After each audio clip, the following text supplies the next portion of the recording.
Mkuranga, mkoa wa Pwani, godown hili linauzwa, bei ni bilioni 1 na milioni 200. Godown letu lipo kwenye hii barabara ya Kisiju Pwani, kutoka pale Mkuranga mjini kuja hapa kwenye godown ni kilomita 4 tu. Umeona? Godown lazima barabara ya ndani yake kuna magodown mawili, moja limeisha kila kitu, jingine bado kupauliwa.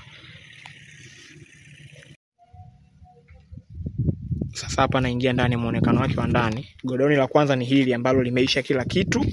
Alafu hizi hapa ni ofisi zake. Alafu pia godown la pili hili hapa. Hili hapa bado kupauliwa tu, lakini chini tayari ameshamwaga zege kama hivi. Ndani ya ile godown ameshaweka, kwa bado kupauliwa. Hili godown hili huko ambalo halijapauliwa lina ukubwa wa square mita 1000. Hili hapa lina ukubwa wa square mita 900. Unaona? Limeisha kila kitu. Bei ni bilioni 1 na milioni 200. Mkuranga, mkoa wa Pwani, barabara ya Kisiju Pwani, ofisi zake zile pale. Hili godown lina ukubwa wa eneo ni ukubwa ni 2.5 eka. Muonekano wa godown letu lile ambalo limeisha kila kitu, lililopauliwa.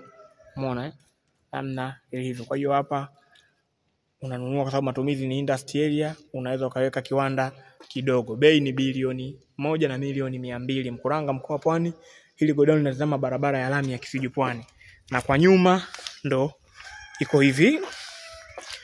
Huku nyuma fence ilipoishia bado kuna eneo jingine liko kwa nje. Kwa hiyo utakayenunua utavunja hii fence, utasogea nyuma zaidi likamilisha ile hesabu ya 2.5 kama unavyoona. Bei ni bilioni 1 na milioni 200. Mkuranga, mkoa wa Pwani, barabara ya Kisiju Pwani.